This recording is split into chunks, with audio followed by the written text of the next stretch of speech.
and intangible cultural heritage. But today, as far as I know, there are World Heritage sites or tentatively listed sites which are promoted through this program. And this Anklong is the only one element dealing with intangible cultural heritage, right?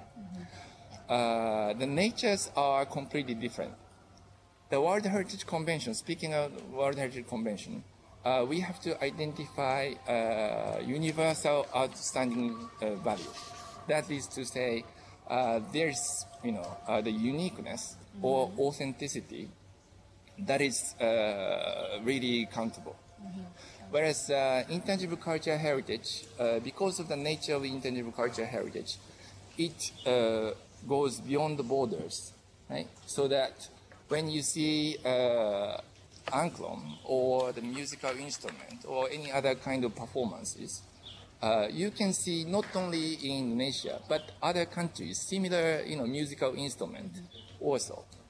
So the spirit of intangible cultural heritage is to get to know each other, knowing their similarities or differences, and to promote their dialogue, and that will contribute to the promotion of peace.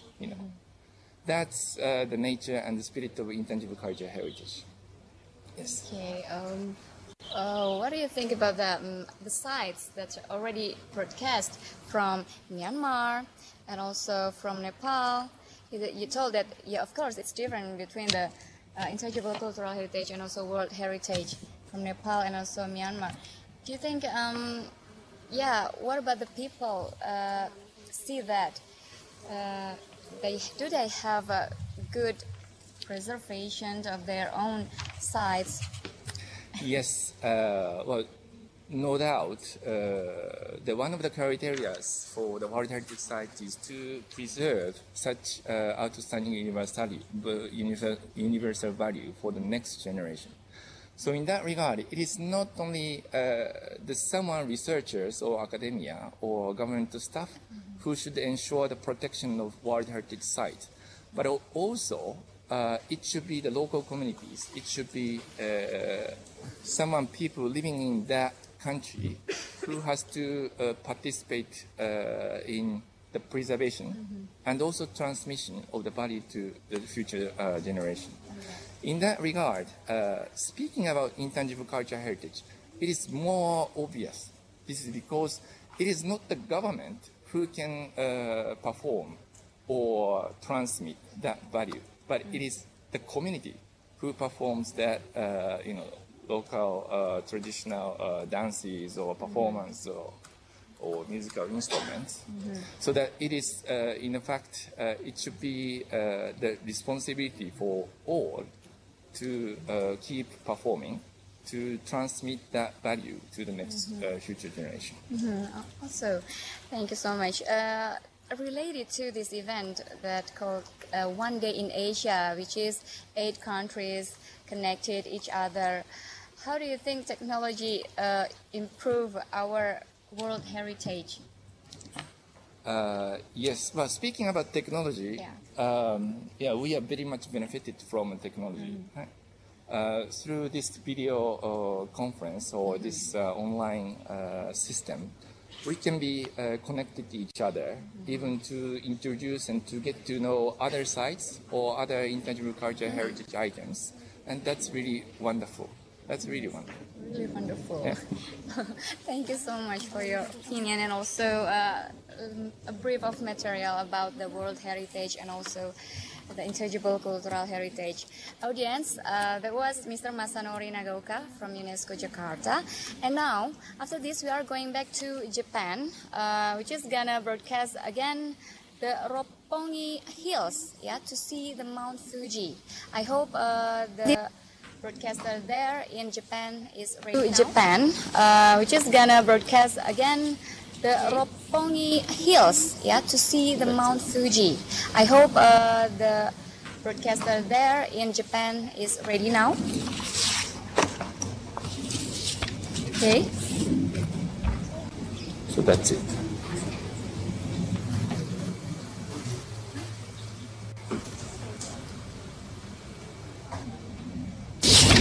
Okay. So that's it.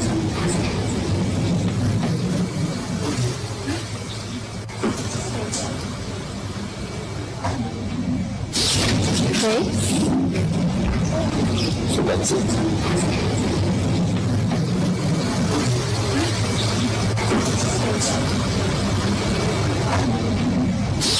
Okay. So that's it.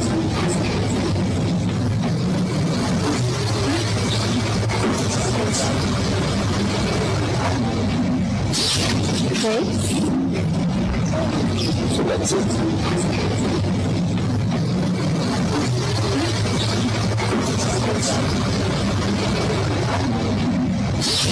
Okay. So that's it.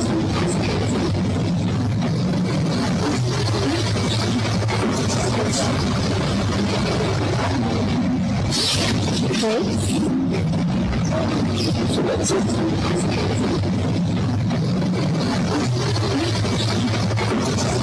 Sorry, yes, the connection is not good. So now we are going to another site, which is gonna be to Malaysia. I'm sorry. Yeah, I hope broadcaster from Malaysia is already ready there with a Formosa, Malacca City, that they gonna broadcast.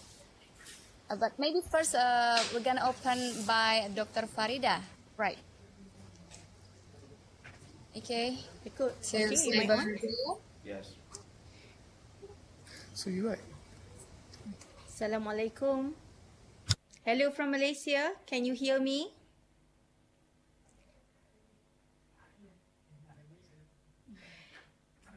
Yes.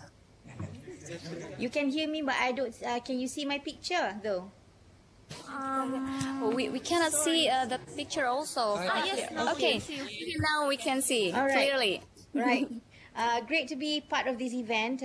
From Malaysia, we will just have a look at a couple of the slides, and we'll try to go to the site in Malacca. Can you show my slides, please? The first one. Okay, wait a moment. The first one, yes. I think I will start with a brief history of Malacca. It is a very important site for trade route in the 15th century. And the first slide shows a little bit about how Malacca got its name. Malacca was given a name by Raja, the king of King Paramiswara, who founded Malacca. And then that was in 1402 when he was sitting under a tree called the Malacca tree. And on the first, the next slide, please, you can see that's a picture of the Malacca tree. Okay, and later he became a Muslim and he was known as Sultan Iskandar Shah.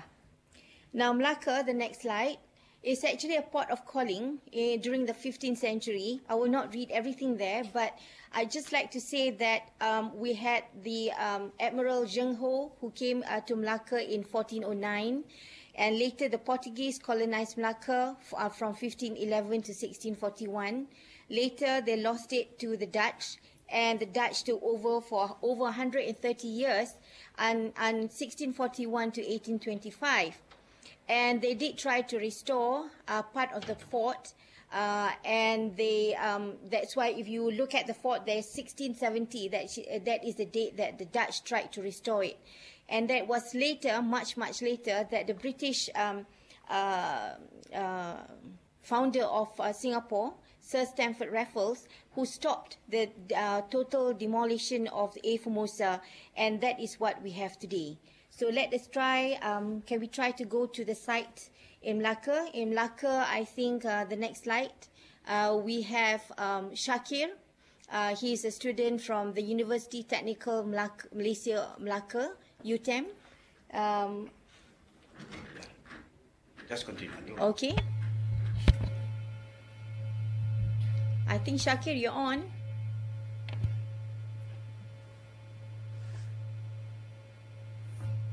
Shakir will be showing 3 different sites because they're all placed in the same venue as the Formosa.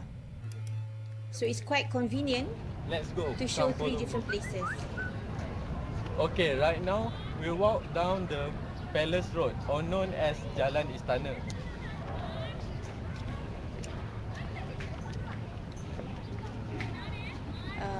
You have to tell Shakir. Okay, there's no video. Here in Melaka, we also use the Arabic script on the signboard. As we can see, this is the example of Arabic script. Okay. Come follow me.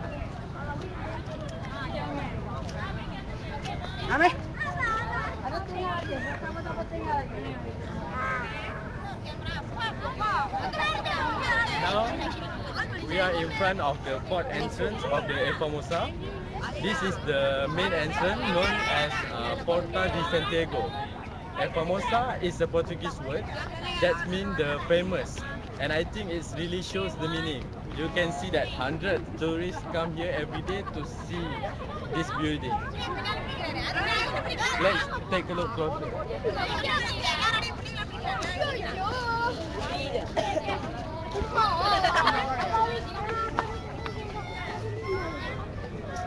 Unfortunately today, we can't go inside the Formosa because there are few construction. So we take a look outside the Formosa.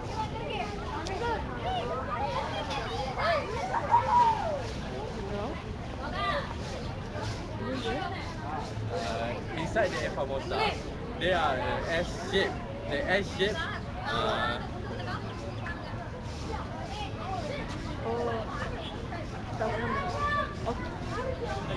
Okay, alright.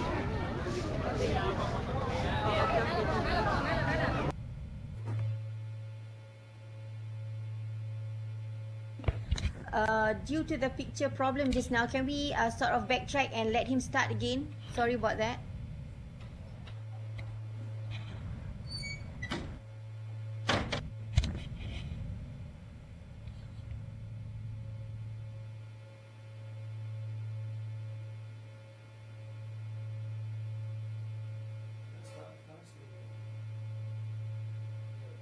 Yang mana? Ini. Yang itu. We are trying to connect back with Shakir.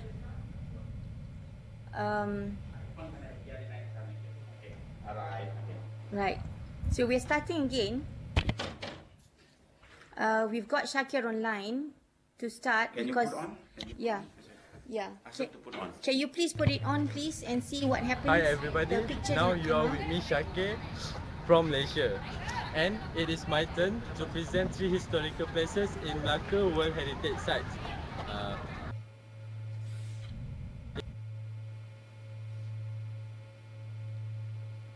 In Malaysia. The first place that I want to share to all of you is Melaka Royal Sultanate Palace. As we can see, the big building on my left are based on the original architecture of the palace. In fact, this is the actual site of the original palace. Today, it is a museum of Malay art and craft. Okay, now we will go to the second place. Let's go, follow me.